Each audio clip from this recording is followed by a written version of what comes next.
ये इस मानहवा का दूसरा सीजन है, इसलिए अगर आपने अब तक इसके पिछले सीजन को नहीं देखा तो यहाँ आई बटन पे या नीचे डिस्क्रिप्शन में दिए गए लिंक पे जाकर पहले उसे देख ले। तो चलिए बिना कोई वक्त गवाए इस पार्ट को स्टार्ट करते हैं। तो पिछला पार्ट देखिए हमें काफी लंबा वक्त हो चुका है, इसलिए मैं इस मानहवा का थोड़ा रीकैप दे देता हूँ।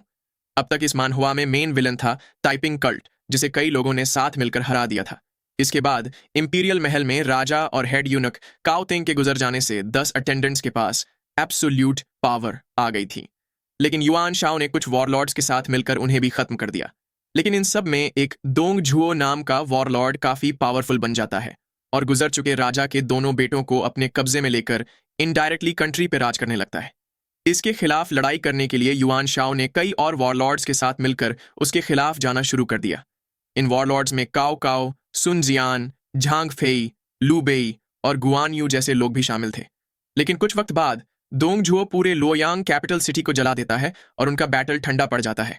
रिसोर्सेज कम होने की वजह से दोंग झुओ के खिलाफ लड़ने खड़े हुए वॉरलॉर्ड्स में आपस में लड़ाई शुरू हो जाती है।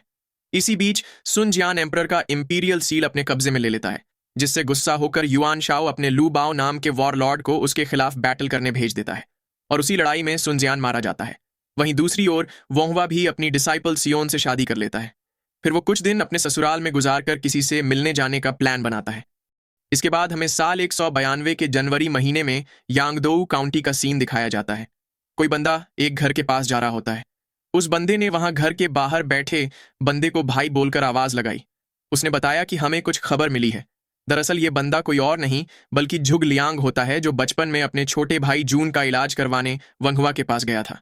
उसके सामने बैठे बंदे ने भी खड़े होते हुए कहा कि चलो इस बारे में अंदर बात करते हैं। ऐसा लगता है कि ये कोई अच्छी खबर नहीं है। दरअसल ये बंदा लियांग का बड़ा भाई जिन होता है। फिर अंदर जाकर लियांग ने जिन को खबर दी कि सुन जियान लू बियाओ के खिलाफ बैटल में मारा जा चुका है। उसकी बात सुन जिन बोलने लगा कि उसे युआन शू के द्वारा सिर्फ यूज ही किया जा रहा था और अब आखिर में इस तरह उसका अंत हो गया। सामने से लियांग ने कहा कि अगर कोई बिना काउंसलर के रहे तो उसके साथ ऐसा होना नेचुरल है। फिर जिन ने कुछ सोचते हुए कहा कि अब शायद सुन जियान का बेटा केसून लू बियाओ के खिलाफ हो जाएगा। तभी वोंगवा ने वहां आते हुए कहा कि लेकिन अभी के लिए वो कुछ नहीं करेगा। उसे वहां देख वो दोनों ही भाई चौंक गए। वो वोंगवा को देख काफी खुश हो गए। फिर थोड़ी देर बाद डिनर करते हुए लियांग पूछने लगा कि हमें मिले कितना लंबा वक्त हो चुका है। वोंगवा ने मुस्कुराते हुए बताया कि उसे पहले से ही 10 साल हो चुके हैं। लेकिन तुम इतने बड़े कब हो गए? सामने से लियांग, जो कि अब लगभग 6 फीट का हो चुका था, उसने बताया कि बस वक्त के साथ मैं बड़ा होता गया। फिर जिन ने भी वोंगवा को ग्रीट किया। वोंगवा ने उसे देख मन ही मन कहा कि हिस्ट्री के मुताबिक ये व्यू डायनेस्टी का ग्रेट जनरल और सुन चुआन का सबसे क्लोज बंदा बनेगा। फिर लियांग वोंगवा से पूछने लगा कि केसून अभी कुछ नहीं करेगा से आपका क्या मतलब? जिन भी ये जानने के लिए इंटरेस्टेड था। उन्हें देख वोंगवा ने सोचा कि इनका इंटरेस्टेड होना ऑब्वियस है, क्योंकि ये दोनों टॉप क्लास के स्ट्रैटेजिस्ट हुआ करते थे।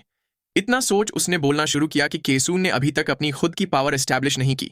यहां तक कि उसके फादर सुन जियान को भी युआन शू पे रिलाई करना पड़ता था और ऊपर से केसून अभी सिर्फ 18 साल का ही है। अगर वो तुरंत ही लू बाओ पे हमला करना चाहे तो भी वो कुछ नहीं कर सकता। जिस हिसाब से उसने सुन कुआंग को वुतिंग के मार्की का टाइटल दिया है, उससे साफ है कि वो फ्यूचर की प्लानिंग कर रहा है और ऊपर से यूजो भी उसे रोक देता। लियांग ने भी उसकी बात से अग्री करते हुए कहा कि यूजो काफी इंटेलिजेंट है, इसलिए वो केसून को चेक में जरूर रखता। लेकिन मैं युआन शाओ के बारे में ज्यादा कंसर्न्ड हूं। अब चूंकि उसने गोंगसुन को जीचियाओ से बाहर निकाल दिया है तो उसके एम्बिशन को कौन ही रोक पाएगा? वो पक्का नॉर्दर्न रीजन पे कंट्रोल हासिल करने के लिए तबाही मचा देगा। युआन शाओ के लिए दोंग झुओ कोई बड़ी दिक्कत नहीं है। वो ध्यान से पूरी कंट्री को ही अपने कब्जे में लेने का रास्ता बनाएगा। अगर कोई युआन शाओ को रोक सकता है तो वो है काओ काओ। ये सुन वोंगवा चौंक गया। फिर उसने परेशान होते हुए लियांग से पूछा कि तुम्हें ऐसा क्यों लगता है? लियांग ने जवाब दिया कि क्योंकि काओ काओ युआन शाओ को सबसे बेहतर तौर पे जानता है और वैसे भी काओ काओ रॉयल कोर्ट के प्रति वफादार है, इसलिए वो ऐसे ही बिना कुछ किए युआन शाओ को कंट्री पे कब्जा नहीं करने देगा।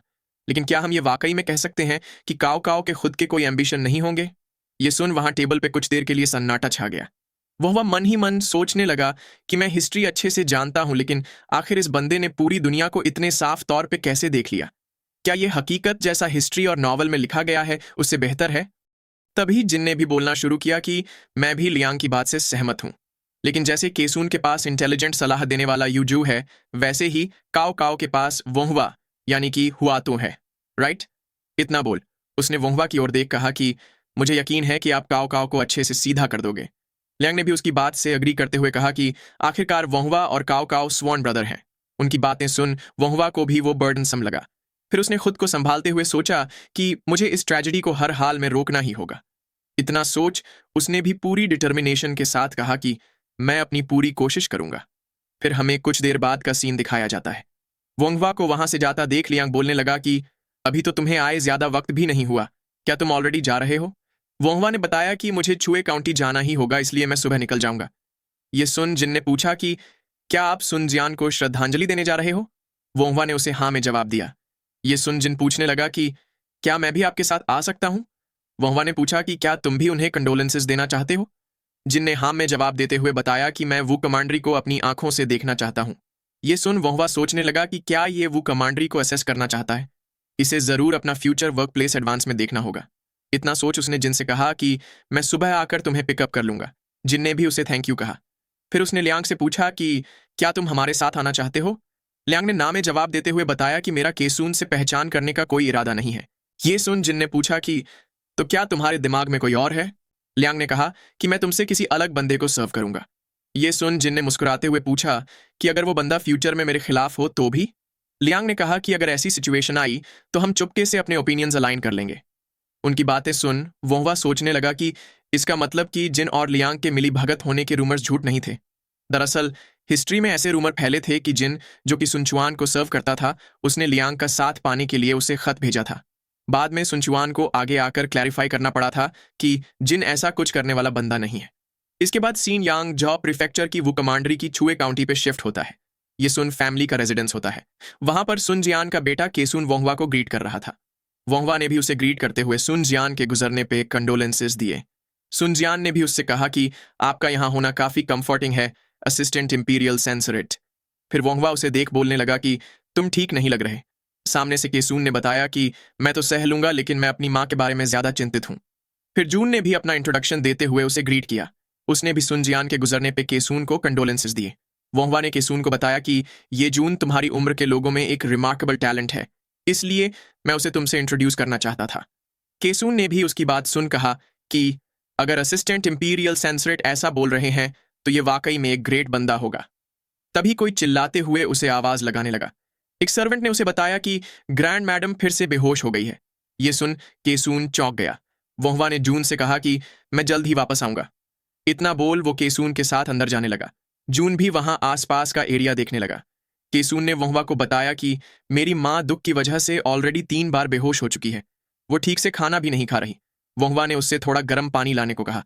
फिर वो जाकर मैडम सून के सामने खड़ा हो गया। उसने कहा कि अब मैं इन्हें एग्जामिन करूंगा। इतना बोल उसने सिम्टम्स देखते हुए मन ही मन सोचा कि इनका ब्रीदिंग रेट बढ़ चुका है, पूरी बॉडी में ऐंठन है, हाथ कांप रहा है और पैरालिसिस के सिम्टम्स हैं। क्या ये हाइपरवेंटिलेशन सिंड्रोम है? चलो सबसे पहले इमरजेंसी ट्रीटमेंट देते हैं। इतना सोच उसने मैडम सून से कहा कि जैसे मैं इंस्ट्रक्ट करूं वैसे सांस लीजिए, एकदम आराम से सांस अंदर खींचिए। इतना बोल वो उसे इंस्ट्रक्शंस देने लगा। दरअसल वो मैडम हुआ से 6 से 7 सेकंड तक धीरे धीरे सांस अंदर खिंचवा रहा था। इसका गोल था बॉडी में कार्बन डाइऑक्साइड लेवल्स रिस्टोर करना। ये देख पास खड़ा केसून भी हैरान रह गया कि क्या वोंगवा नीडल्स या कंकॉक्शंस यूज नहीं करेगा। ऐसे ही थोड़ी देर में मैडम सून की हालत ठीक हो जाती है। ये देख वोंगवा ने सोचा कि इनकी ब्रीदिंग फिर से नॉर्मल हो चुकी है। मुझे उम्मीद है कि इन्हें और कोई अंडरलाइंग बीमारी ना हो। तभी मैडम सून ने मुस्कुराते हुए कहा कि अब मैं ठीक हूं। वोंगवा को भी ये सुन राहत हुई। फिर उसने बोलना शुरू किया कि अभी के लिए आपका चाय का कंजम्पशन कम करना ही बेस्ट होगा, उसके बदले गर्म पानी पीना बेहतर रहेगा। मैडम सून बोलने लगी कि ऐसे डिस्टिंग्विश्ड गेस्ट हमारे रेजिडेंस पे आए हैं और मुझे उन्हें ऐसी हालत में ग्रीट करना पड़ रहा है। वोंगवा ने मुस्कुराते हुए कहा कि मैं आपसे किसी भी हालत में मिलकर खुश ही हूं। फिर मैडम सून ने बताया कि शायद मेरे ज्यादा चिंता करने की वजह से ही मैं ऐसी हालत में हूं। ये सुन वोंगवा बोलने लगा कि मैं जानता हूं कि कोई भी शब्दों से आपको कंफर्ट नहीं मिलेगा, लेकिन आपको हिम्मत रखनी होगी, क्योंकि आखिरकार जो जिंदा है उन्हें अपनी जिंदगी कंटिन्यू करनी ही होगी, राइट? मैडम सून ने उसकी बात से अग्री करते हुए कहा कि लेकिन मैं चिंता कैसे ना करूं जब जो जिंदा है वो डेस्परेटली मरने की कोशिश कर रहा है। मेरे बेटे ने क्लियरली देखा है कि उसके फादर कैसे गुजरे, लेकिन फिर भी उसे बेवकूफों की तरह इस रास्ते पे चलते देखना एक माँ के लिए कितना दर्दनाक होगा। ये सुन केसून बोलने लगा कि एक बेटे के तौर पे मैं अपने फादर की मौत का बदला लिए बिना कैसे रह सकता हूं। मैडम सून ने कहा कि तुम ऐसा करने की कोशिश करते हुए खुद भी मर सकते हो। केसून ने कहा कि हाँ, ऐसे लोग जरूर होंगे जो जियांग धोंग को टारगेट कर रहे हो, इसलिए हमें उसके लिए तैयारी करनी ही होगी। हमें स्ट्रांग होकर हमारे दुश्मनों से बदला लेना होगा। तभी वोंहवा ने उसे आवाज लगाई। उसने केसून से कहा कि बदला लेने के लिए 10 साल भी लेट नहीं है। एक कहावत है कि बदला एक ऐसी थाली है जो ठंडी परोसने पे ही बेस्ट लगती है। इसीलिए अगर तुम बदला चाहते हो तो पहले अपने इमोशंस को कंट्रोल करो। इस कैओटिक वक्त में तुम्हारे ऐसे माइंडसेट का कोई फायदा उठा सकता है। तुम्हें अभी जिस चीज की सबसे ज्यादा जरूरत है वो है कंपोजर। सिचुएशन को साफ दिमाग से असेस करो। फिर हमें कुछ वक्त बाद का सीन दिखाया जाता है। सुन रेजिडेंस में कुछ सोल्जर्स ट्रेनिंग कर रहे थे। जून भी उन्हें देखते हुए मन ही मन उनके पोस्चर की तारीफ कर रहा था। वो सोचने लगा कि शोक के वक्त में भी ऐसी ट्रेनिंग, क्या ये ऐसा शो करने के लिए है कि सुन फैमिली अभी भी ताकतवर है? शायद ये ऐसी अनअवॉइडेबल चॉइस है जो केसून को लेनी ही पड़ी होगी। लेकिन कुछ फ्यूडल लॉर्ड्स इसे शायद धमकी की तरह भी देख सकते हैं। इतना सोच उसने पूछा कि क्या इसे एक भौंकते हुए कुत्ते की तरह देखना चाहिए या गुर्रा रहे बाघ की तरह। तभी किसी ने वहां आते हुए पूछा कि लेकिन क्या इसे किस तरह से देखा जाता है? ये बात इंपॉर्टेंट भी है। जो उसे कुत्ते की तरह देखते हैं वो उसे कुत्ते की तरह देखेंगे, और जो उसे बाघ समझते हैं वो उसे बाघ समझेंगे। दरअसल ये लड़का केसून का भाई सुनचुआन होता है, जिसकी उम्र अभी 11 साल है। वो जून से बोलने लगा कि हमें उन्हें सिर्फ इतना ही दिखाना है कि हम अभी भी जिंदा हैं। जून ने भी उसकी बात से अग्री किया। फिर चुआन ने उससे पूछा कि तुम हुआतुओं के साथ आए हो, राइट? जून ने भी उसे हाँ में जवाब देते हुए अपना इंट्रोडक्शन दिया। फिर चुआन ने आगे पूछा कि वैसे तुम हमें किस तरह से देखते हो? जून ने बताया कि मैं तो बाघ की तरह ही देखता हूं। ऐसे ही वक्त बीतता जाता है। जून और चुआन की आपस में काफी अच्छी बनने लगी थी। केसून भी सुन फैमिली को अच्छे से संभाल रहा था। चुआन ने जून की काफी सारी अच्छाइयां केसून को बताई।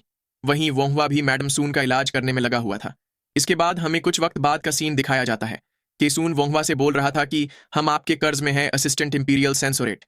वोंहवा ने कहा कि इसकी कोई जरूरत नहीं है। केसून ने आगे कहा कि आपके साथ मैं लॉर्ड जून से भी काफी इंप्रेस्ड हूं। चुआन ने भी उसकी बात से अग्री किया। ये सुन वोंहवा ने मुस्कुराते हुए पूछा कि क्या वाकई में? जून ने बताया कि मैंने तो सिर्फ इन्हें मॉक बैटल का बेसिक सिमुलेशन ही दिखाया था।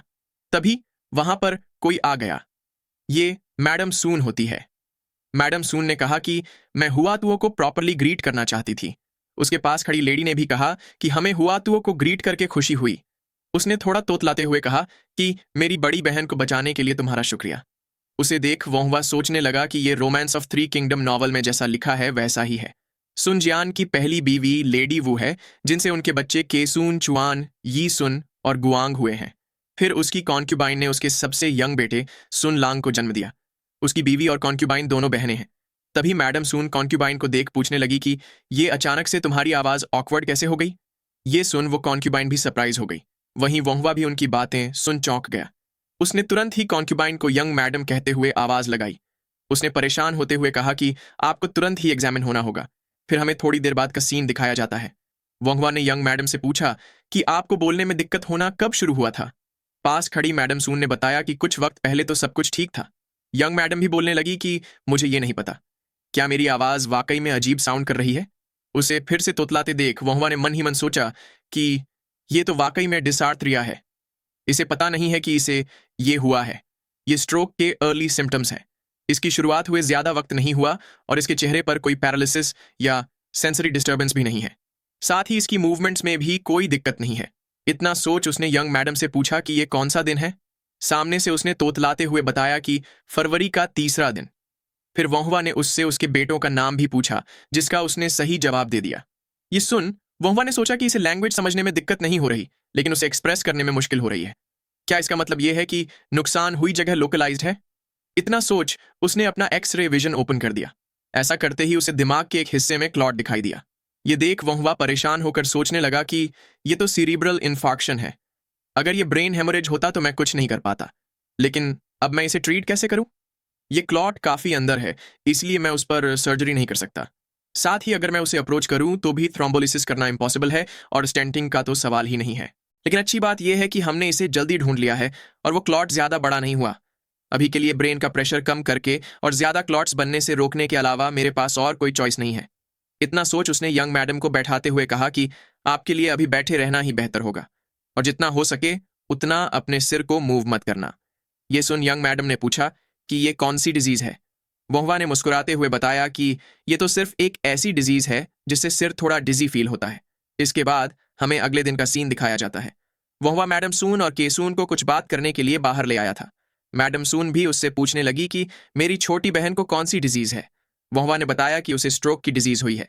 ये सुन मैडम सून और केसून चौंक गए। मैडम सून परेशान होते हुए बोलने लगी कि मेरे फादर को भी यही डिजीज थी। केसून ने भी पूछा कि अब हम आगे क्या करें।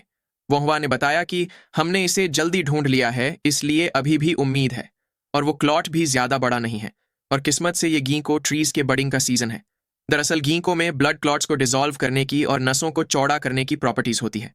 फिर हमें कुछ वक्त बाद का सीन दिखाया जाता है। वोंगवा यंग मैडम के लिए दवाई बनाने में लग चुका था। गीको के बीज में टॉक्सिन होता है जो गर्म करने पे भी नहीं जाता, इसलिए डोसेज को केयरफुली कंट्रोल करना पड़ता है। साथ ही वोंगवा पास ही की नदी में से लीच भी इकट्ठा कर रहा था। वो उन लोगों को लीच का सलाइवा एक्सट्रैक्ट करने की मेथड सिखा रहा था। इसके बाद हमें 1 महीने बाद का सीन दिखाया जाता है। यंग मैडम ने साफ आवाज में बोलते हुए पूछा कि अब मैं कैसी हूं। वोंगवा ने बताया कि आप काफी बेहतर हो चुकी हैं। ये सुन यंग मैडम खुश हो गई। फिर वोंगवा ने बोलना शुरू किया कि अभी इनको सिर्फ अपना डाइट ही कंट्रोल करना है और कंसिस्टेंटली दवाई लेनी है। अब और कोई मेजर प्रॉब्लम्स नहीं होनी चाहिए, लेकिन चूंकि तुम लोगों को इस डिजीज की फैमिली हिस्ट्री है, इसलिए इसे बिल्कुल भी केयरलेस नहीं होना। उसे रेगुलर बेसिस पे हल्का खाना खाना है, और ड्रिंकिंग तो पूरी तरह से मना है। साथ ही उसे ग्रीजी खाना भी अवॉइड करना चाहिए। मैं रिकमेंड करूंगा कि उसे हर रोज 2 किलोमीटर चलना चाहिए। केसून और मैडम सून भी उसकी इतनी सारी बातें सुन ओवरवेलम हो गए।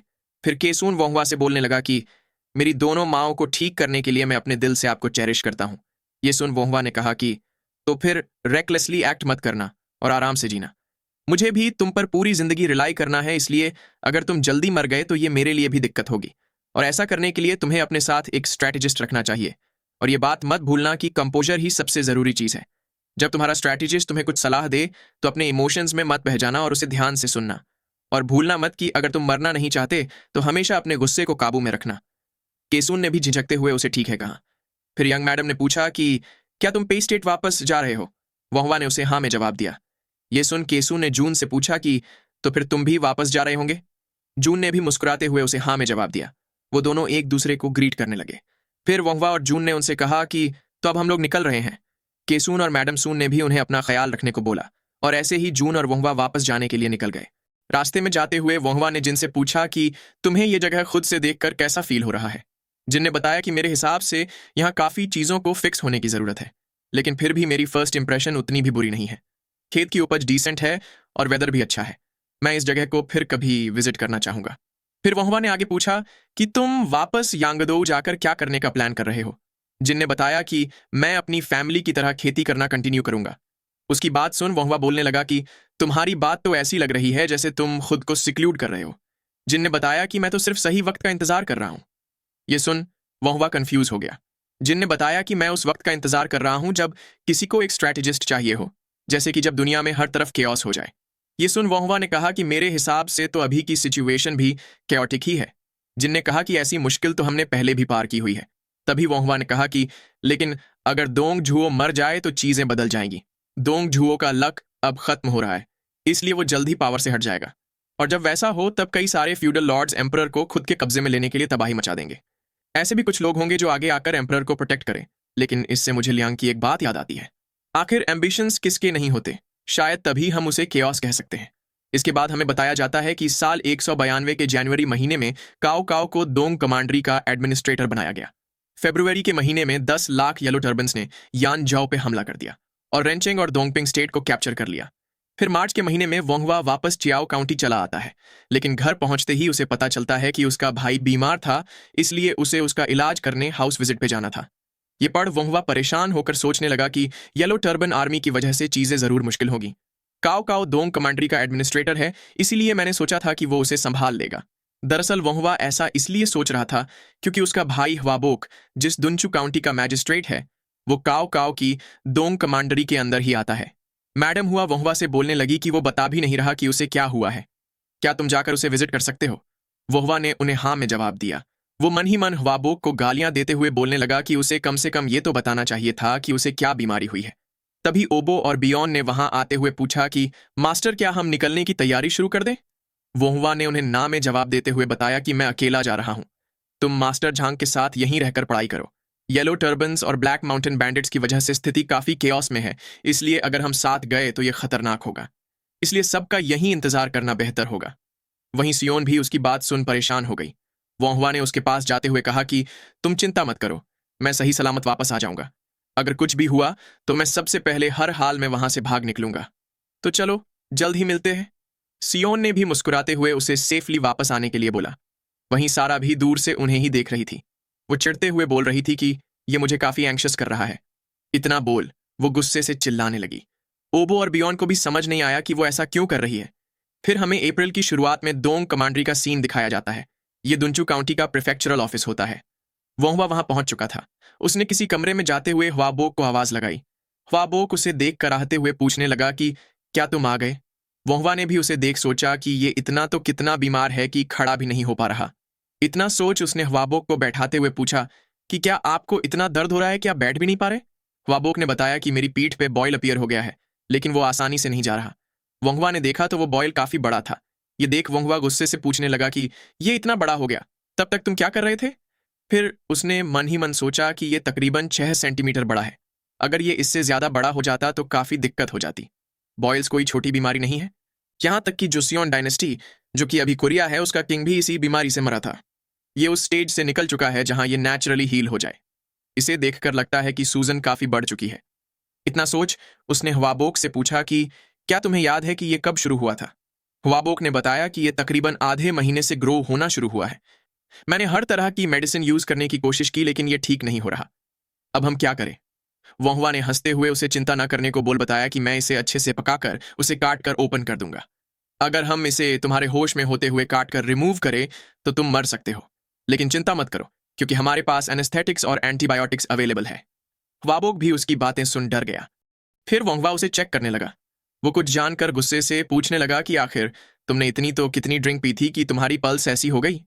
क्या तुम ठीक से सो रहे हो। ह्वाबोक ने बताया कि मेरे पास और कोई चॉइस नहीं है। 10 लाख येलो टर्बन्स रिबेलियस की वजह से प्रिफेक्चर में चीजें बिल्कुल भी ठीक नहीं हो रही। अनाज और हथियारों के कंस्क्रिप्शन की वजह से आम लोगों की जिंदगी मुश्किल हो चुकी है। पहले की तरह सोना अब मुश्किल है। तभी काव काव ने वहां आते हुए कहा कि तुम थोड़ा और झेलने की कोशिश करो, क्योंकि मैं अपना बेस्ट कर रहा हूं। फिर थोड़ी देर बाद काव काव बोल रहा होता है कि मैंने तो इसका ख्याल रखने के लिए head of the royal physician को भी भेजा था। क्या तुम्हें बॉयल्स कोई छोटी बीमारी लगती है। फिर वो अपने सामने रखे बोल को देख पूछने लगा कि क्या यही वो पेस्ट है जो बॉयल्स के लिए अच्छी होती है। लेकिन ये तो मैंने जैसी पेस्ट देखी है उससे अलग है। वोंगवा ने बताया कि मैंने तो सिर्फ इसे थोड़ा इंप्रूव किया है। उसकी बात सुन काव काव ने कहा कि अगर तुम इसे बल्क में बना सको तो मैं वो सारी खरीद सकता हूं। ये सुन वोंगवा ने कहा कि मैं तुम्हारे लिए कुछ बना लूंगा, इसलिए उस पर अपनी नजर डालना बंद करो। फिर काव काव ह्वाबोक से माफी मांगने लगा। उसने ह्वाबोक से कहा कि तुम भी मेरे स्वॉर्न ब्रदर हो और मैं भी दुनचू काउंटी का मैजिस्ट्रेट था, इसलिए मैं इस मामले में ज्यादा ख्याल रखता था, लेकिन फिर भी तुम्हारी हालत ऐसी हो गई। सामने से ह्वाबोक ने कहा कि ये मेरी ही गलती है कि मैंने काउंटी को प्रॉपरली मैनेज नहीं किया। काव काव ने उसे चुप होने को बोलते हुए अपना ध्यान रखने को कहा। ये देख वोंगवा ने मुस्कुराते हुए सोचा कि मैं देख पा रहा हूं कि यह ह्वाबोक का ख्याल रखता है। तभी काव काव ने आगे कहा कि जब मैं इससे हायर पोजीशन पे पहुंचूं तो दोंग कमांडरी के एडमिनिस्ट्रेटर की पोजीशन तुम्हें मिलनी चाहिए, राइट। ये सुन वोंगवा और ह्वाबोक चौंक गए। काव काव ने आगे बताया कि मैं भी हमेशा के लिए एडमिनिस्ट्रेटर की तरह नहीं रह सकता। दोंग कमांडरी के काउंटी मैजिस्ट्रेट्स में हर कोई जानता है कि तुम्हारे जितना केपेबल और कोई नहीं है। ह्वाबोक उसकी बात सुन बोलने लगा कि अगर आप वोंगवा के खातिर मुझे ये पोजीशन दे रहे हैं तो प्लीज ऐसा मत बोलिए। सामने से काव काव ने कहा कि अगर ऐसा होता तो मैं वो पोजीशन पहले वोंगवा को देता, लेकिन ये ब्रैड तो चांसलर की पोजीशन भी ठुकरा देगा। वोंगवा ने भी उसकी बात सुन कहा कि भला मैं उन सब चक्करों में क्यों ही पड़ूंगा। इतना बोल उसने मन ही मन सोचा कि काव काव जल्द ही यानजो के गवर्नर के तौर पे अपॉइंट किया जाएगा। अगर ह्वाबोक एडमिनिस्ट्रेटर बन जाए तो ये काफी अच्छा होगा। वहीं काव काव ने आगे कहा कि मुझे बीमार बंदे से मजाक करना पसंद नहीं है। मैं ये बात सीरियसली बोल रहा हूं, इसलिए इसके बारे में सोचना। ये सुन ह्वाबोक बोलने लगा कि दुनचू काउंटी को संभालना भी काफी मुश्किल हो रहा है। क्या मैं वाकई में एडमिनिस्ट्रेटर का रोल ले सकता हूं।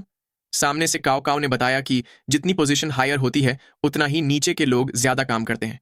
तुम्हें सिर्फ डायरेक्शन सेट करनी है और रिस्पॉन्सिबिलिटी लेनी है। और तुमने वो कहावत तो सुनी ही होगी, पोजीशन ही आदमी को बनाती है। वोंगवा ने पूछा कि क्या तुम पिछले एम्परर को देखकर भी ये बात बोलोगे।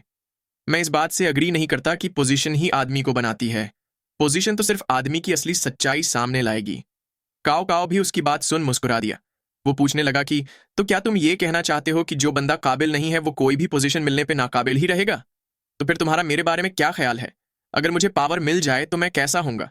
वोंगवा ने मन ही मन कहा कि तुम एम्परर को पपेट की तरह रख के वेई एम्पायर की फाउंडेशन एस्टैब्लिश करोगे। हालांकि तुम पूरी कंट्री को यूनिफाई करने का सपना पूरा किए बिना ही मर जाओगे। तुम एक आउटस्टैंडिंग एबिलिटी वाले बंदे हो, लेकिन हेवंस ने तुम्हें चूज नहीं किया। इतना सोच उसने कहा कि मैं ये नहीं कह सकता।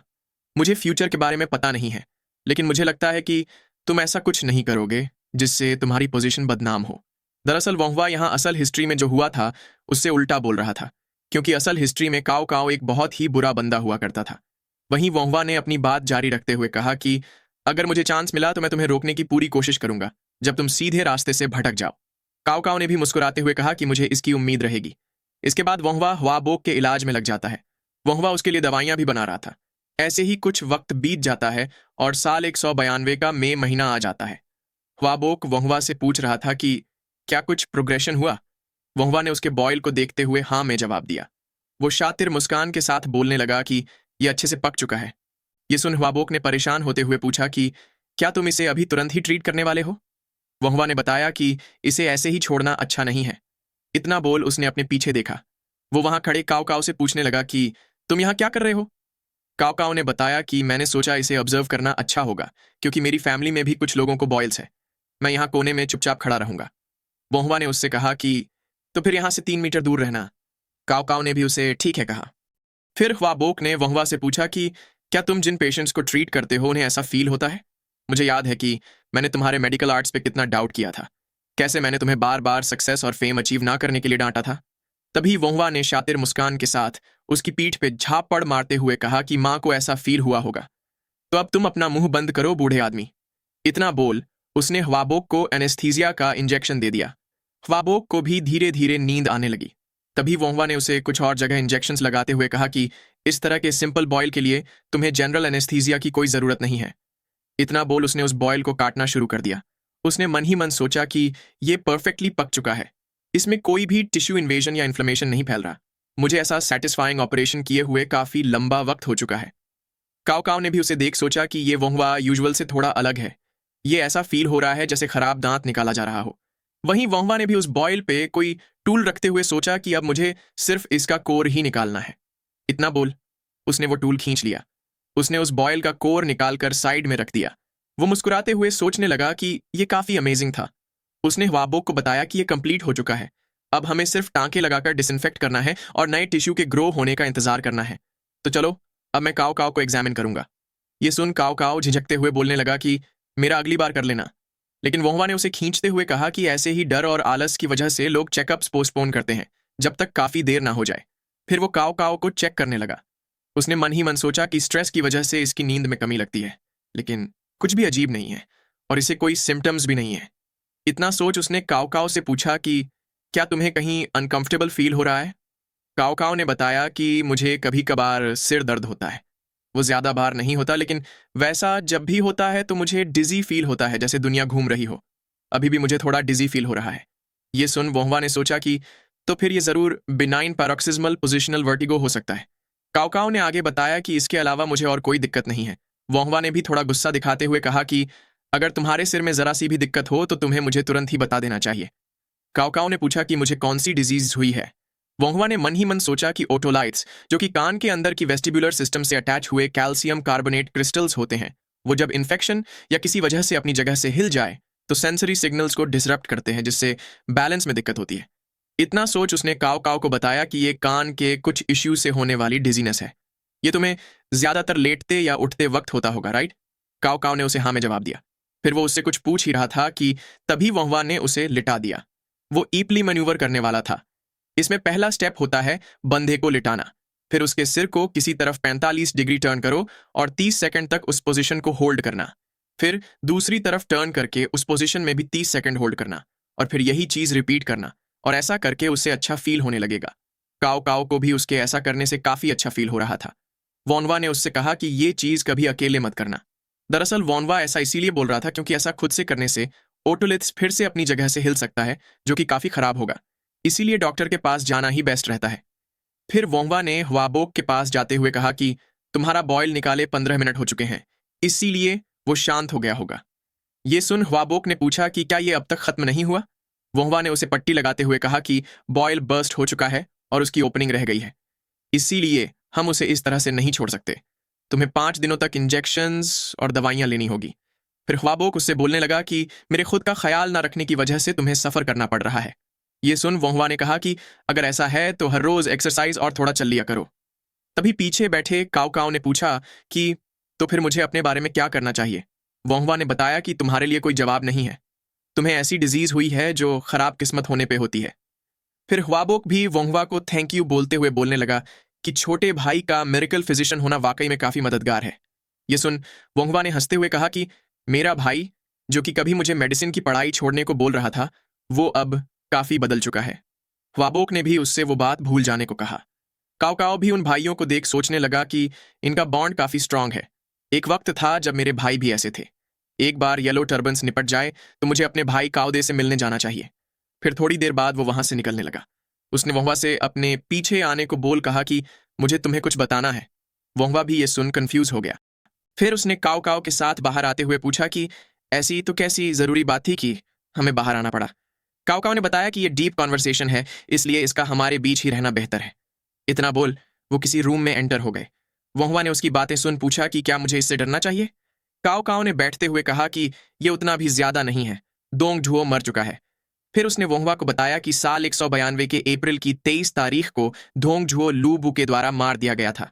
उन्होंने उसके पेट में फ्यूज डालकर उसे जला दिया, जिससे उसकी बॉडी कई दिनों तक जलती रही। वोंगवा ने काव काव को यह बात इतना आराम से बताते देख सोचा कि ये इस तरह क्यों बोल रहा है जैसे किसी का मुर्गा मर गया हो। काव काव ने आगे पूछा कि क्या तुम्हें यकीन होता है कि एक जानवर दूसरे जानवर के हाथों मारा गया। वोंगवा ने कहा कि आखिरकार हुआ तो ऐसा ही है। ये सुन काव काव ने कहा कि एक जानवर चला गया और उसकी जगह दूसरा जानवर आ गया। अब आखिर रॉयल कोर्ट का क्या होगा। वोंगवा ने कहा कि मैं श्योर नहीं हूं, लेकिन मुझे नहीं लगता कि लूबू एम्परर के साथ रहने के काबिल है। ये सुन काव काव ने पूछा कि क्या तुम्हें लगता है कि लूबू को निकाल दिया जाएगा। वोंगवा ने बताया कि लूबू वो बंदा है जिसने अपने 2 फॉस्टर फादर्स को मारा है। वो तलवारबाज के तौर पे तो काबिल है, लेकिन उसमें वर्च्यू नहीं है। वो एक रूलर बनने के लिए काबिल नहीं है।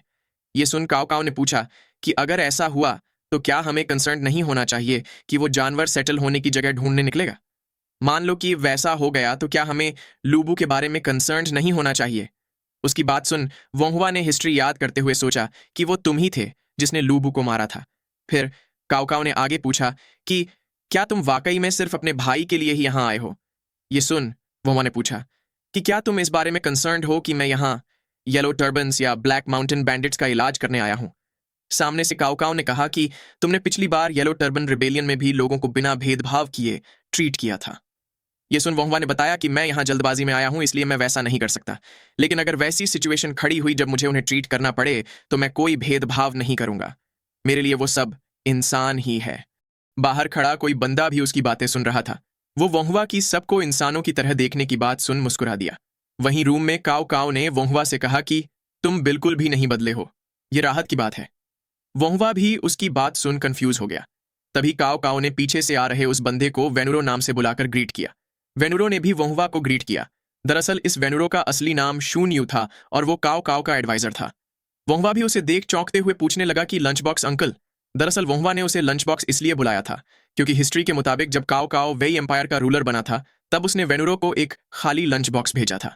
उसका मतलब ये था कि वेनुरो अब काव काव के लिए यूजलेस था और ये जानकर वेनुरो ने अपनी जान ले ली थी। फिर वोंगवा ने थोड़ा गुस्सा दिखाते हुए काव काव से पूछा कि क्या तुम मुझे टेस्ट कर रहे हो। काव काव ने उसे ना में जवाब देते हुए बताया कि मैं तो सिर्फ अपने स्ट्रैटेजिस्ट की एडवाइस ही फॉलो कर रहा था। वेनुरो ने भी वोंगवा से माफी मांगते हुए बताया कि मैं आपसे मिलना चाहता था। मेरा नाम शून्यू है और मैं एडमिनिस्ट्रेटर काव काव के अंडर सर्व करने वाला वॉर मिनिस्टर हूं। वोंगवा ने भी उसे ग्रीट किया। फिर वो काव काव को देख मुंह बनाकर बोलने लगा कि मैं ये कर्ज जरूर चुकाऊंगा। उसने आगे पूछा कि तो फिर क्या मैं ये अस्यूम कर सकता हूं कि दोंग कमांडरी के एडमिनिस्ट्रेटर ने फॉर्मली मुझसे सपोर्ट की रिक्वेस्ट की है और साथ ही मुझे मैं जिसे चाहूं उसे ट्रीट करने की इम्यूनिटी दी है। वेनुरो ने उसे हाँ में जवाब दिया। ये सुन वोंगवा उसे 1 लाख लोगों के इलाज के लिए सप्लाईज और फैसिलिटी खड़ी करने के इंस्ट्रक्शंस देने लगा। साथ ही उसने कड़े शब्दों में किसी भी बाहर के बंदे को फैसिलिटी में आने से मना किया। वेनुरो ने भी उसकी बात सुन झिझकते हुए ठीक है कहा। काओ काओ ने भी हंसते हुए वेनुरो से कहा कि लगता है तुमने खुद पे कुछ ज्यादा ही काम ले लिया है। सामने से वेनुरो ने मुस्कुराते हुए बताया कि मैं इसके लिए तैयार था। असिस्टेंट इंपीरियल सेंसरेट से माफी मांगने के लिए तो ये काफी छोटा काम है। काओ काओ ने भी उसकी बात से अग्री करते हुए कहा कि तो चलो साथ में खाना खा लेते हैं। तभी कोई बंदा चिल्लाते हुए वहां आ पहुंचा। उसने काओ काओ को बताया कि एक बड़ी दिक्कत हो चुकी है। गवर्नर लू दाई बैटल के दौरान मारे जा चुके हैं। ये सुन वो लोग चौंक गए। वो पूछने लगे कि क्या वो चिंगझो गया था। उस बंदे ने बताया कि जनरल बाओ ने उन्हें रोकने की कोशिश की थी लेकिन वो नहीं माने। ये सुन काओ काओ वोंगवा से माफी मांगते हुए चेक करने के लिए निकलने लगा। तभी वोंगवा ने वेनुरो को आवाज लगाई। उसने उससे कहा कि इस बारे में मास्टर चेन से अच्छे से कंसल्ट करना, उनके पास इसका जवाब होना चाहिए। वेनुरो ने भी उसे एडवाइस के लिए थैंक यू कहा। फिर वो लोग वहां से निकल गए। वोंगवा ने मन ही मन सोचा कि मैंने पेशेंट्स को ट्रीट करने की सारी तैयारी कर रखी है, मुझे चियाओ काउंटी मैसेज भेजना होगा। वुनिर की बात मुझे थोड़ा परेशान कर रही है लेकिन मेडिकल सपोर्ट अर्जेंट है। मेरे डिसाइपल्स के आते ही फुल स्केल रेस्क्यू ऑपरेशन शुरू हो जाएगा। इसके बाद हमें बताया जाता है कि काओ काओ ने मास्टर चेन के स्ट्रैटेजिक प्लान की मदद से यानझोउ पे कंट्रोल हासिल कर लिया। वहीं वोनवा के डिसाइपल्स भी उसके पास पहुंच चुके थे और वो लोग कई सारी जान बचाने के लिए तैयार थे। काओ काओ ने जिबेई के चांसलर बाओशीन के साथ मिलकर येलो टर्बन आर्मी को कन्फ्रंट किया। वोनवा और उसके डिसाइपल्स बिना भेदभाव के सारे पेशेंट्स को ट्रीट कर रहे थे। लेकिन उस बैटल में चांसलर बाओशीन मारा जाता है। उसकी लाश भी ना मिलने पे काओ काओ ने काफी शोक जताया और उसे फ्यूनरल देने के लिए हान मैनर में उसकी लकड़ी की प्रतिमा बनवाई। वहीं वोंगवा भी किसी तरह की कंट्रोवर्सी अवॉइड करने के लिए काफी कॉशियस था। तभी वहां पर वेनुरो आ पहुंचा। वहां पर ओबो और वोंगवा येलो टर्बन आर्मी के पेशेंट्स के कपड़े जला रहे थे। तभी उन्होंने वेनुरो को कैंप के अंदर जाते हुए देखा। वेनुरो ने अंदर जाकर देखा तो वहां येलो टर्बन आर्मी के कुछ बंदों का इलाज किया जा रहा था। बियॉन और सारा ने भी उसे नोटिस किया। तभी वेनुरो ने बोलना शुरू किया। बाहर खड़े वोंगवा ने उसे सुन सोचा कि तो इसकी माफी वाली बात का ये मतलब था। वहीं वेनुरो बोलने लगा कि मुझे पता है कि तुम लोग येलो टर्बन आर्मी के बंदे हो। तुमने इंपीरियल फैमिली के खिलाफ जाने का जुर्म किया है जिसकी तुम्हें कड़ी सजा मिलनी चाहिए। ये सुन वो बंदे गुस्से से चिल्लाते हुए पूछने लगे कि तो फिर हमें बचाया ही क्यों? क्या तुम लोगों ने हमें सजा देने के लिए बचाया है? इतना बोल वो लोग उन्हें गालियां देने लगे। सामने से वेनुरो ने कहा कि अगर हम तुम्हें सजा देना चाहते तो इस तरह ट्रीटमेंट देने की जगह घसीट कर चांगान ले जाते। हमने तुम्हें इसलिए बचाया है क्योंकि तुम्हें जिंदा रखने के पीछे वजह है। हम तुम लोगों की फीलिंग्स समझते हैं। ये दुनिया पूरी तरह से करप्ट है, इसलिए तुम लोगों ने हथियार उठाकर इसके खिलाफ लड़ने का सोचा। जरा अपने आसपास देखो, क्या तुम्हें कोई स्ट्रेटेजिस्ट या जनरल दिख रहा है? ये सिर्फ फार्मर्स ही है जिन्होंने अपनी जमीन खो दी है। तुम्हें क्या लगता है कि इस कंट्री को सफर कौन करवा रहा है? वो है डोंग जुओ जैसे गद्दार, ना कि तुम्हारे जैसे इग्नोरेंट फार्मर्स। एडमिनिस्ट्रेटर काओ काओ तुम्हें इस यानजो की जमीन पे फसल उगाने देंगे और तुम्हें वापस अपनी पोजीशंस पे जाने की चॉइस देंगे। भले ही तुम लोगों ने गद्दारी का गुनाह किया है, लेकिन क्या अब तुम्हें समझ आ रहा है कि उन्होंने तुम्हारी जिंदगी क्यों बख्शी? उसकी बात सुन सारे लोग काओ काओ के नाम के नारे लगाने लगे। वोंगवा भी ये सुन वहां से जाने लगा। ओबो ने उससे पूछा कि क्या आपको यह सही नहीं लगता?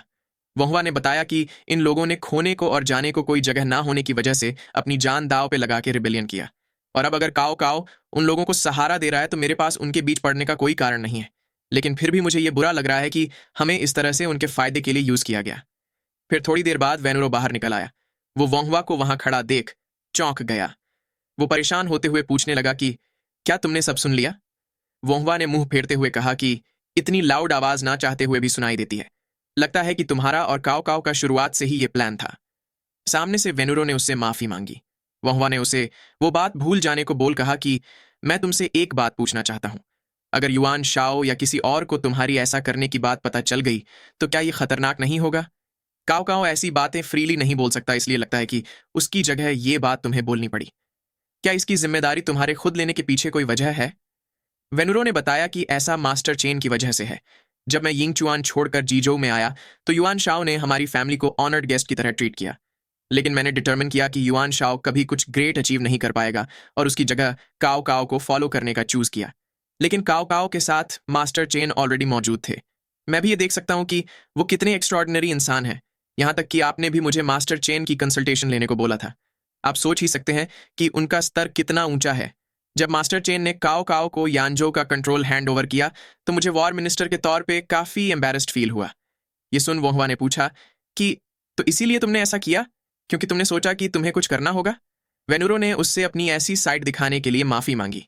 वोहवा ने कहा कि तुम्हारी ह्यूमन साइड देखना बिल्कुल भी बुरा नहीं है। अगर ये कोई फालतू का कारण होता तो मैं तुम्हें सबक सिखाता, लेकिन तुम्हारे पास इसका अच्छा कारण है और साथ ही तुमने कई लोगों को बचाया है, इसलिए मैं तुम्हें जाने दे रहा हूं। ये सुन वेनुरो ने पूछा कि तो फिर क्या अब से लोगों को ये बात आप बताओगे? वोहवा ने कहा कि ये सब मेरा काम नहीं है और अब तुम ये फॉर्मेलिटीज छोड़ सकते हो। हमारा जन्म एक ही साल हुआ था, इसलिए तुम मुझसे कैजुअली बात कर सकते हो। तो चलो, अब इस मामले को यहीं तक रखते हैं। इतना बोल उसने वेनुरो के सामने एक बोरी लाकर पटक दी।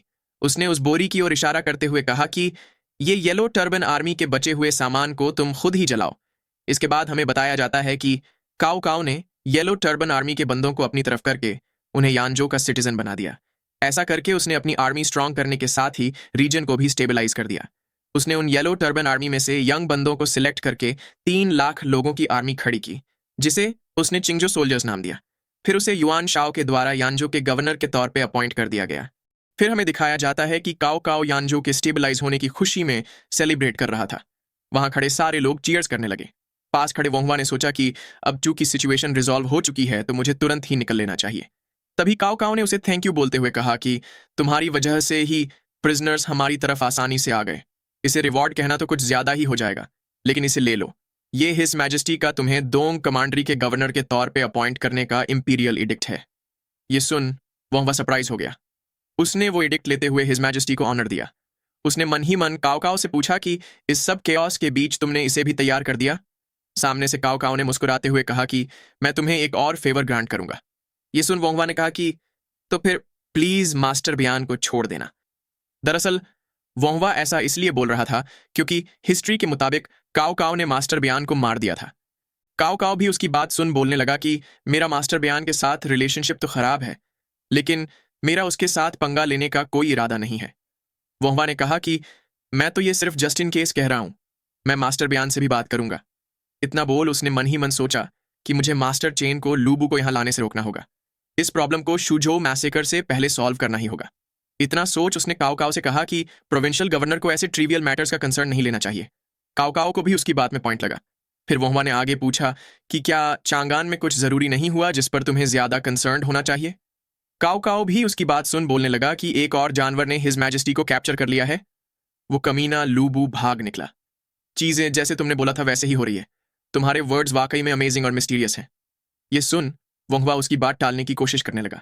तभी काओ काओ ने पूछा कि तुम्हारे हिसाब से लूबू अब क्या करेगा? वोंगवा ने बताया कि वो शायद युआनशु के पास जाएगा। उसे शायद लगता होगा कि वो लोग उसे एक्सेप्ट कर लेंगे क्योंकि उसके पास दोंग झुओ का सिर है। दरअसल वोंगवा ऐसा इसीलिए बोल रहा था क्योंकि उस दोंग झुओ ने उसके खिलाफ खड़े होने के लिए युआन फैमिली को एक्सटर्मिनेट कर दिया था। वोंगवा ने आगे कहा कि युआनशु ने लू बियाओ की वजह से सुन जियान को खो दिया है, इसलिए उसे एक जनरल चाहिए होगा।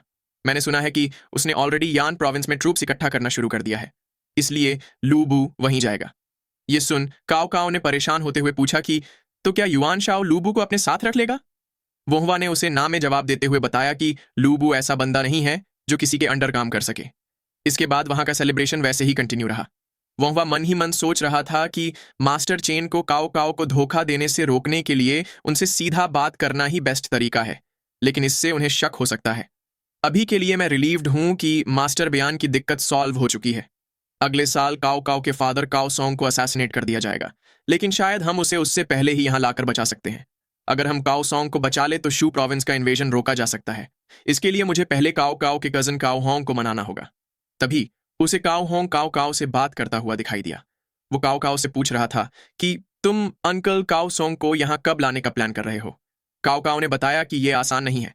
ऐसा लगता है कि वो वहां लांगिया में ही सेटल होने की सोच रहे हैं। इस बात का पता तुम इसी बात से लगा सकते हो कि वो अपने भाइयों और फैमिली की सारी वेल्थ लेकर वहां रह रहे हैं। काओ होंग ने भी उसकी बात सुन कहा कि तो इसका मतलब कि वो इसलिए ही एल्डेस्ट अंकल के घर गए हैं। वोंगवा उनकी बातें सुन सोचने लगा कि क्या काओ सोंग अपने कजन के यहां रिफ्यूज ले रहा है। इतना सोच उसने उन लोगों से पूछा कि फिर भी क्या फैमिली का साथ में रहना बेहतर नहीं है? काओ काओ ने मुस्कुराते हुए कहा कि मैं भी चाहता हूं कि वो मेरे पास रहे, लेकिन मैं क्या ही कर सकता हूं जब वो अपने बेटे पे बोझ बनना नहीं चाहते। ये सुन वोंगवा ने पूछा कि क्या तुमने ये बात कंसिडर की है कि दुश्मन तुम्हारे एल्डर को टारगेट कर सकते हैं? उसकी बात सुन काओ काओ चौंक गया। वोंगवा ने आगे कहा कि अगर युआनशु का लूबियाओ के साथ वॉर अच्छा नहीं गया तो वो शायद यान प्रोविंस को टारगेट करेगा। गोंगसू, अभी युआन शाओ से फाइट कर रहा है, लेकिन उनका आपस में हाथ मिलाने का चांस रहता ही है, और तुम्हारे फादर पास काफी वेल्थ भी है, तो क्या काफी सारे लोग उन्हें टारगेट नहीं करेंगे? सामने से काओ काओ ने कहा कि मैं ये बात जानता हूं, लेकिन मैं यान प्रोविंस को भी ठीक से कंट्रोल नहीं कर पा रहा, तो फादर को यहाँ कैसे लाऊं? वोंगवा ने कहा कि ऐसा इसीलिए क्योंकि तुमने अब तक खुद को अच्छे से एस्टैब्लिश नहीं किया। अगर मैं तुम्हारा दुश्मन होता तो मैं इस अपॉर्चुनिटी का फायदा उठाकर तुम्हारे फादर को किडनैप कर लेता। काओ होंग ने भी उसकी बात सुन कहा कि तुम्हारी बात का सेंस तो बनता है, लेकिन ये वक्त एक्ट करने का नहीं है। वोंगवा ने कहा कि हमें अभी एक्ट करना ही होगा। उसने मन ही मन सोचा कि लू बोशे के केस में मैंने कुछ नहीं किया जिसका अंजाम मैंने देख लिया। इतना सोच उसने काओ काओ से पूछा कि क्या तुम ऐसी गलती करना चाहते हो जिसका पछतावा तुम्हें पूरी जिंदगी हो? काओ काओ ने भी उसकी बात सुन इंचो को आवाज लगाई। उसने उसे तुरंत ही लांगिया कमांडरी जाने का ऑर्डर दिया। इंचो ने भी उसे ठीक है कहा। फिर काओ काओ ने वोंगवा से कहा कि मैं इस बार तुम्हारी एडवाइस जरूर सुनूंगा। ये सुन वोंगवा ने भी उसे थैंक यू कहा। फिर काओ काओ ने आगे पूछा कि तो फिर तुम्हारा इंपीरियल गार्ड को ज्वाइन करने के बारे में क्या विचार है? ये सुन वोंगवा ने कहा कि ऐसी रिडिक्यूलस बातें मत करो। क्या तुम भूल गए कि तुम्हारे दादा काओ तेंग भी मुझे अपने पास नहीं रख पाए थे? मुझे जब भी मन होगा तब मैं आऊंगा, इसलिए उतने में ही सेटिस्फाइड रहो। वहीं मास्टर चेन ने भी उन लोगों की बातें सुन अपनी मुट्ठी भींच ली।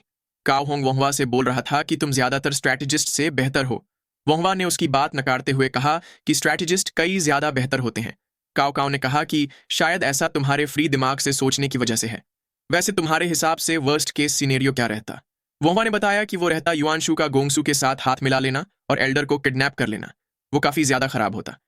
इसके 10 दिन बाद हुआबोक को दोंग कमांडरी के एडमिनिस्ट्रेटर के तौर पे अपॉइंट कर दिया जाता है। इंचो ने भी काओ सोंग को यान प्रोविंस चलने को कहा, लेकिन काओ सोंग ने यह बोलकर मना कर दिया कि अभी उसका वक्त नहीं है। ये सुन इंचो वोंगवा के पास मदद मांगने गया, लेकिन उसके पास भी कोई प्लान नहीं था। वहीं युआन शाओ ने भी गोंगसू के खिलाफ जीत हासिल कर ली थी, लेकिन गोंगसू ने कुईजुए नाम के बंदे को हरा दिया और वॉर लंबी खींचने लगी। फिर हमें दिखाया जाता है कि वोंगवा कहीं खड़ा गहरी सांस छोड़ते हुए सोच रहा था कि आखिर मैं यहाँ क्या कर रहा हूँ। दरअसल वो जी प्रोविंस में युआन शाओ से मिलने जा पहुंचा था।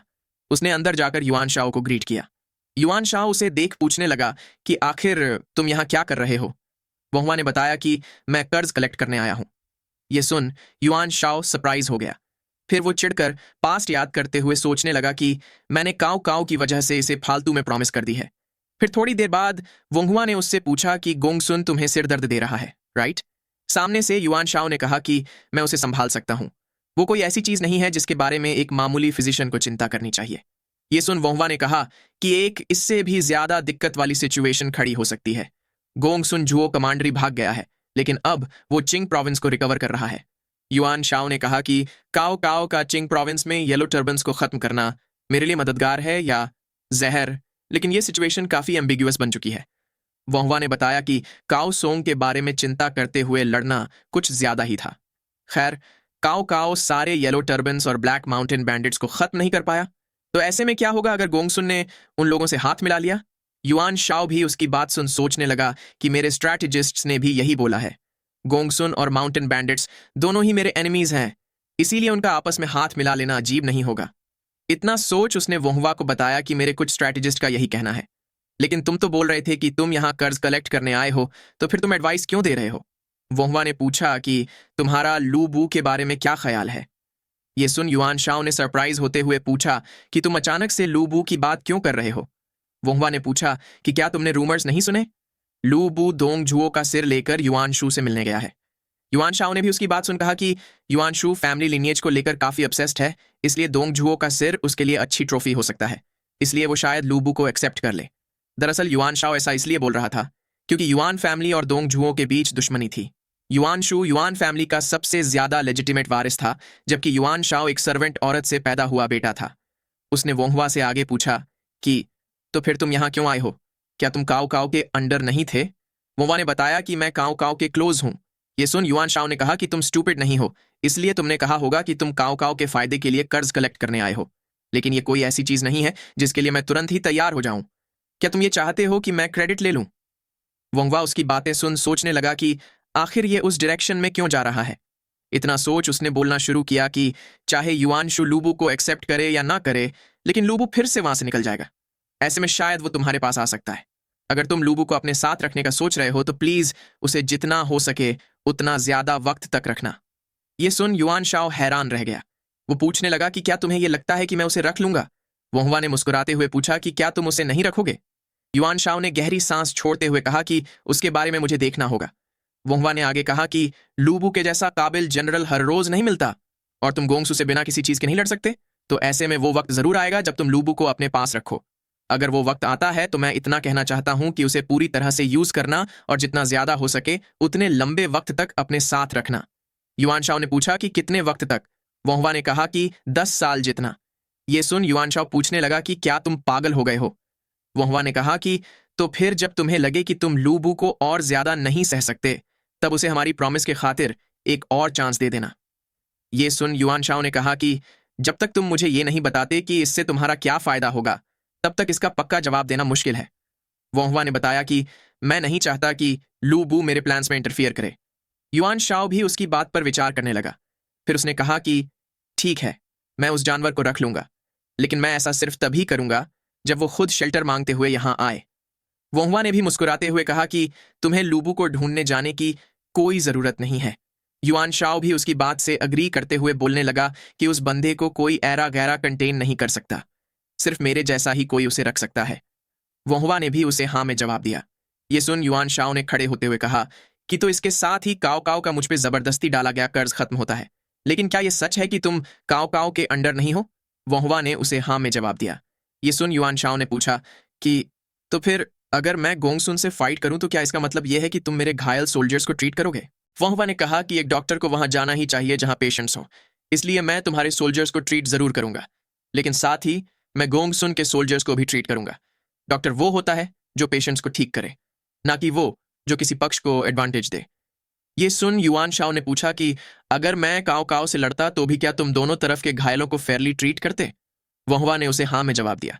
ये सुन युआन शाओ बोलने लगा कि मेरे स्ट्रेटेजिस्ट ने सही कहा था, तुम ऐसे बंदे हो जिसे साथ रखने से फायदा या नुकसान कुछ नहीं होता।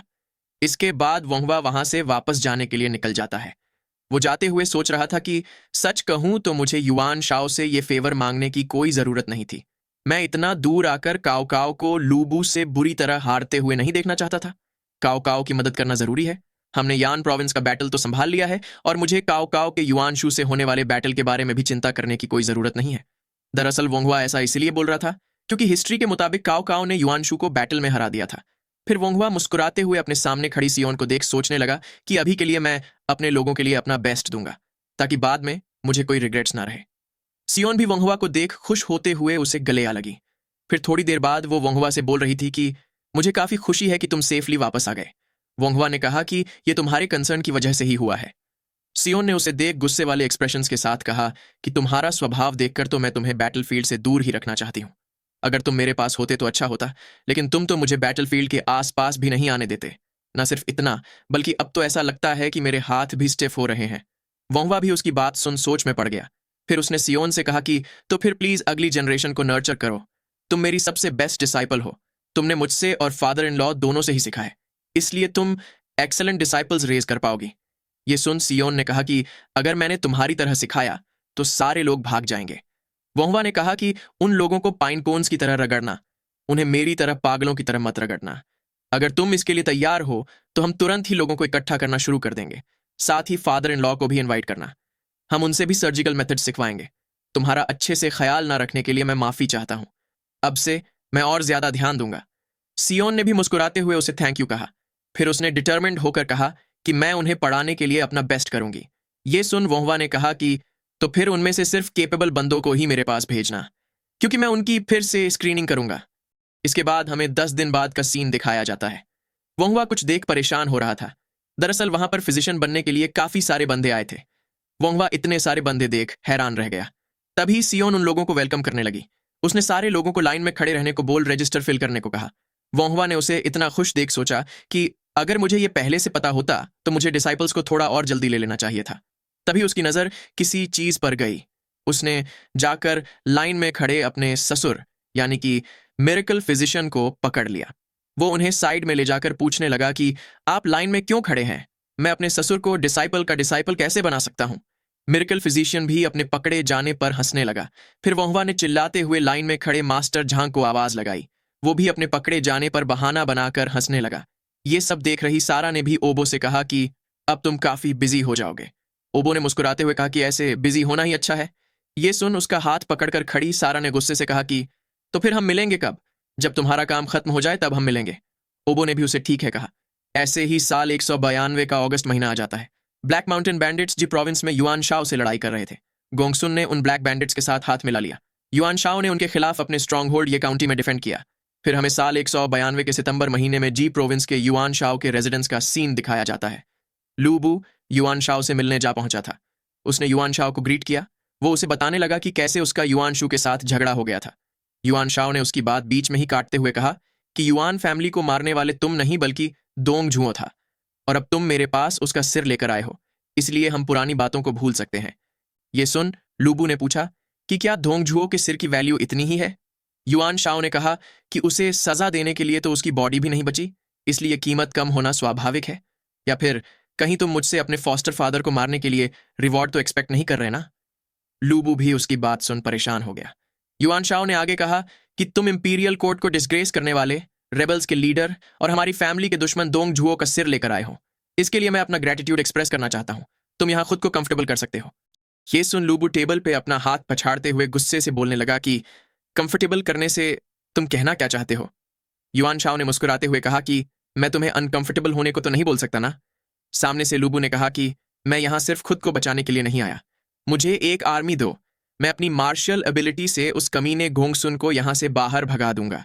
युआन शाओ ने भी उसकी बात सुन कहा कि तुम्हारे जैसा ग्रेट जनरल उस गोंगसुन को हराने में काफी मददगार होगा। तो क्या मेरा अपने जनरल को इतने खतरनाक बैटलफील्ड में भेजना सही रहेगा? लूबू ने कहा कि मुझे उम्मीद है कि तुम ऐसा करो। ये सुन युआन शाओ मुस्कुराते हुए बोलने लगा कि अब तुम अपनी जान दांव पे लगा ही रहे हो, तो मेरे पास तुम्हें रोकने का कोई हक नहीं है। मैं तुम्हें एक और फेवर ग्रांट कर रहा हूं। मैं तुम्हारी फैमिली को यहां काफी रिस्पेक्ट के साथ रखूंगा। ये सुन लूबू सरप्राइज हो गया। युआन शाओ ने आगे कहा कि तुम अपनी फैमिली की चिंता करके बैटल में अच्छे से नहीं लड़ पाओगे, राइट? ये सुन लूबू ने गुस्से से पूछा कि क्या तुम ये बोल रहे हो कि तुम मेरी फैमिली को हॉस्टेज रखोगे? युआन शाओ ने मुस्कुराते हुए बताया कि यह तो सिर्फ उनकी सुरक्षा के लिए है। ये सुन लूबू ने मन ही मन कहा कि घंटा सुरक्षा, लेकिन उसने बाहर से शांत रहते हुए युआन शाओ से उसकी काइंडनेस के लिए थैंक यू कहा। वो वहां से जाते हुए बोलने लगा कि लेकिन अगर मेरी फैमिली को कुछ भी हुआ तो सारे लोग मारे जाएंगे। इसके बाद हमें दोंग कमांड्री के प्रोविंशियल ऑफिस का सीन दिखाया जाता है। कोई बंदा काओ काओ के हवाबोक को एडमिनिस्ट्रेशन बनाने पे चिल्ला रहा था। वो चिल्लाते हुए काओ काओ से पूछ रहा था कि आखिर तुम्हारी हिस मैजेस्टी के भेजे हुए एडमिनिस्ट्रेटर को भगा देने की हिम्मत भी कैसे हुई? दरअसल ये बंदा वही मास्टर बयान था जिसे ना मारने की वहुआ ने काओ काओ को रिक्वेस्ट की थी। वो काओ काओ पे इसलिए गुस्सा हो रहा था क्योंकि एम्परर के द्वारा जिन शांग नाम के बंदे को यान प्रोविंस के गवर्नर के तौर पे अपॉइंट किया गया था, लेकिन काओ काओ को ऑलरेडी रिकमेंड कर दिया गया था। बयान चिल्लाते हुए काओ काओ से पूछ रहा था कि क्या तुम हिज मैजेस्टी के खिलाफ जा रहे हो? काओ काओ ने उसे अपनी जबान पे लगाम रखने को कहा। उसने बताया कि यान प्रोविंस को बैंडिट्स से मैंने बचाया है, ना कि उस जिनशांग ने। सामने से बयान ने चिल्लाते हुए कहा कि लेकिन हिज मैजेस्टी ने तुम्हें नहीं बल्कि जिनशांग को अपॉइंट किया था। क्या तुम इस बात से डरे हुए हो कि कोर्ट को पता चल जाएगा कि तुमने उन बैंडिट्स को अपनी ओर कर लिया है? काओ काओ को भी उसकी बात सुन गुस्सा आ रहा था। उसने मन ही मन पूछा कि क्या तुम वाकई में अपने सेंसेस में आने से पहले मरना चाहते हो? तभी पास खड़े हुआबोक ने उससे शांत होने को कहा। उसने बताया कि मास्टर बयान तो ऐसा कंट्री के प्रति वफादारी के चलते बोल रहे हैं। फिर उसने बयान से कहा कि जिन शांग क्लेम करता है कि उसे हिज मैजेस्टी ने भेजा है, लेकिन हम इस बारे में श्योर नहीं हो सकते कि हिज मैजेस्टी वाकई में ऐसा चाहते थे। ऐसा भी तो हो सकता है कि उसे लीजू या गुओसी ने भेजा हो और वो बिना हिज मैजेस्टी के इंपीरियल एडिक्ट के ही आ गया हो। दरअसल ये लीजू और गुओसी दोंगझुओ के साथ वाले वॉरलॉर्ड्स थे जिन्होंने दोंगझुओ के गुजरने के बाद नए एम्परर को अपने कब्जे में कर लिया था। हुआबोक ने आगे बताया कि उस जिन शांग को गोंगसुन ने भी अपॉइंट किया था, इसलिए इसका चांस तो रहता ही है, लेकिन आपको यान प्रोविंस के इज्जतदार लोगों के द्वारा अपॉइंट किया गया था। और सबसे जरूरी ये कि काओ काओ के यान प्रोविंस के गवर्नर बनने के बाद से लोगों की जिंदगी स्टेबलाइज हुई है और उसने आम लोगों को उनकी जिंदगी लौटाई है। इसलिए आप अपने समंदर जैसे दिल से उनका ओपिनियन सुनिए। काओ काओ भी उसकी बात सुन हंसने लगा। उसने हुआबोक से कहा कि तुम भाइयों ने मुझे कई बार बचाया है। फिर उसने बयान से कहा कि मैंने तुम्हें अच्छे से सुन लिया है। मैं तुम्हारी इंपीरियल कोर्ट के प्रति वफादारी को एडमायर करता हूं, लेकिन अगर जिन शांग के पास वाकई में इंपीरियल एडिक्ट है तो वो चांगान वापस आने की जगह गोंगलू में रिफ्यूज क्यों ले रहा है? अगर मेरी एक्शंस में कुछ गलत था तो तुम्हें कोर्ट को रिपोर्ट करना चाहिए था, लेकिन उसकी जगह तुम भेड़िए के पास चले गए। दरअसल यहां काओ काओ बयान के युआन शू के पास जाने की बात कर रहा था, उसने आगे कहा कि तुम कोर्ट को मेमोरियल भेज सकते हो कि काओ काओ यान प्रोविंस का गवर्नर बनने के काबिल नहीं है। अगर हिज मैजेस्टी इस बात से अग्री कर ले तो मैं अपनी गवर्नर के तौर पे पोजीशन छोड़ दूंगा, लेकिन ऐसा करने से वो बंदे जो यान प्रोविंस में रह रहे हैं वो फिर से येलो टर्बन्स बन जाएंगे। क्या तुम उन्हें रोक पाओगे?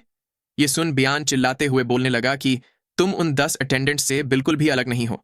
तुम्हें क्या लगता है कि मैं एक आम सा मेमोरियल नहीं लिख सकता? इतना बोल वो वहां से निकल गया। ये देख ख्वाबोक ने चैन की सांस ली। काओ काओ बोलने लगा कि लेकिन जिन शांग का लीजू और गुओसी के पास जाना ठीक नहीं है। ये सुन ख्वाबोक ने मुस्कुराते हुए पूछा कि जिन शांग जो कि 3 शू में से एक है वो क्या उन लोगों के पास जाएगा? फिर उसने आगे कहा कि वो हुआ ने मुझसे तुम्हें शांत रखने को बोला था। शायद उसका यही मतलब था। काओ काओ भी ये सुन हंसते हुए बोलने लगा कि मुझे उसे अपना स्ट्रेटेजिस्ट बना लेना चाहिए।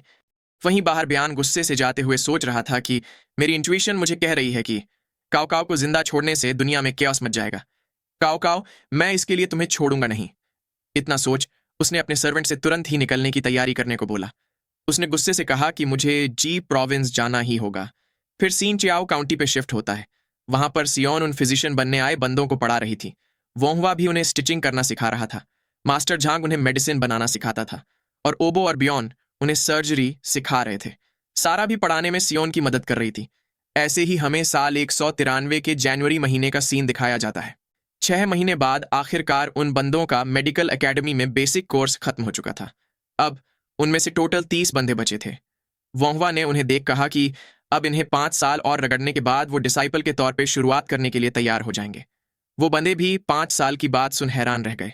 सारा ने भी ये सुन पूछा कि तो इसका मतलब कि मेरा तुरंत ही डिसाइपल बन जाना काफी फास्ट था। ओबो ने बताया कि ऐसा इसीलिए क्योंकि तुम लंबे वक्त से ट्रेनिंग लेती आ रही थी। फिर वोंगवा उनकी तरफ देखने लगा। उसने उन्हें साथ खड़ा देख पूछा कि तुम इतने करीब कब आए? ओबो ने उसे बताया कि हम अगले महीने शादी करने का प्लान कर रहे हैं। वोंगवा ने भी उसे कंग्रेचुलेट किया। तभी ब्योन ने उसे बताया कि कोई गेस्ट उससे मिलने आया है। इसके बाद हमें कुछ वक्त बाद का सीन दिखाया जाता है जहां काओ काओ झूठा गुस्सा दिखाते हुए पूछ रहा था कि तुम इतने तो कितने बिजी थे कि मुझे 2 घंटे इंतजार करना पड़ा।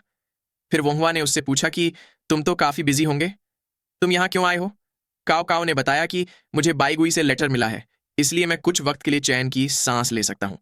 दरअसल काओ काओ ऐसा इसलिए बोल रहा था क्योंकि उसकी लड़ाई जिनके खिलाफ हो रही थी वो बंदे अभी युआन शाओ से लड़ने में बिजी थे। फिर उसने आगे कहा कि तो अब मैं सीधा मुद्दे की बात पे आता हूं। क्या तुम प्लीज मेरे फादर को लेकर आ सकते हो? वोंगवा उसकी बात सुन हैरान रह गया। काओ काओ ने उससे माफी मांगते हुए कहा कि मैं जानता हूं कि ये रिडिकुलस है। मैंने उनसे कहा था कि मैं उन्हें एस्कॉर्ट करने के लिए जनरल्स भेजूंगा, लेकिन वो सुन ही नहीं रहे। ये सुन वोंगवा ने अपना सिर पिट लिया। फिर उसने काओ काओ से पूछा कि लेकिन मैं ही क्यों? काओ काओ ने बताया कि मुझे नहीं पता। मेरे फादर बोल रहे हैं कि तुम्हारे सिवा वो वहां से नहीं आने वाले। वो कहते हैं कि उनके बेटे का स्वॉन ब्रदर सबसे ज्यादा ट्रस्टवर्दी है। मैं खुद इस बात से हैरान हूं। वोंगवा भी उसकी बात सुन हैरान हो गया। वो सोचने लगा कि हिस्ट्री के मुताबिक काओ काओ के फादर काओ सोंग को ताओ चियान या उसके सबॉर्डिनेट ने मारा था। काओ काओ ने वोंगवा से रिक्वेस्ट करते हुए कहा कि तुम्हारे अलावा मेरे फादर को यहां लाने का और कोई तरीका नहीं है। वोंगवा ने भी उसे झुकने से मना किया। उसने मन ही मन पूछा कि क्या यही काओ काओ के साथ इतना ज्यादा इंटरफियर करने की कीमत है? इतना सोच उसने काओ काओ को ठीक है कहा। उसने बताया कि मैं अंकल को यहां ले आऊंगा। फिर हमें थोड़ी देर बाद का सीन दिखाया जाता है। वो काओ सोंग को सेफली लाने का तरीका सोच रहा था।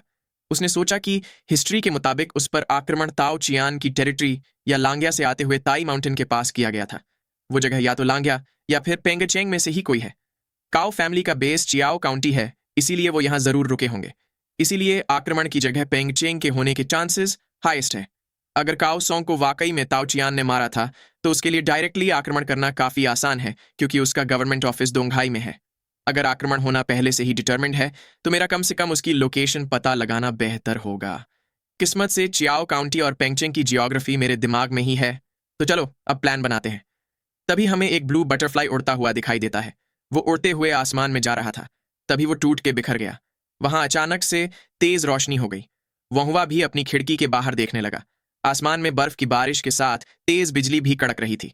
वोंगवा ने मन ही मन कहा कि मैं ये कर सकता हूं। फिर थोड़ी देर बाद यीजी और लॉर्ड यू ने उसके पास आते हुए पूछा कि क्या तुमने हमें बुलाया? वोंगवा ने उनसे अंदर आने को कहा।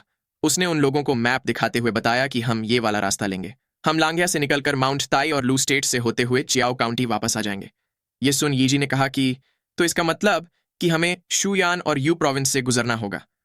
लॉडियो ने भी कहा कि हमें एल्डर काओसोंग को जितना हो सके उतना जल्दी सेफली यान प्रोविंस ले जाना होगा, और लगता है तुम रास्ते में चियाओ काउंटी रुकने का भी प्लान कर रहे हो। फिर येजी ने पूछा कि तो हमें अपने साथ कितने सोल्जर्स ले जाने चाहिए। वोंगहुआ ने जवाब दिया कि हम सारे सोल्जर्स ले जाएंगे। तो इसी के साथ हमने इस मानहवा को भी फिर से उसके लेटेस्ट चैप्टर तक कवर कर लिया है। अब इसका अगला पार्ट आने में वक्त लगेगा, क्योंकि नए चैप्टर्स काफी स्लोली रिलीज होते हैं। इसलिए हम अगले वीडियो से एक नया मानहवा शुरू करेंगे। तो अगर आप उसे मिस करना नहीं चाहते तो चैनल को सब्सक्राइब करके बेल आइकॉन दबा देना, और वीडियो को लाइक करके कमेंट में जरूर बताना कि आपको ये पार्ट कैसा लगा। तो मिलते हैं नेक्स्ट पार्ट में।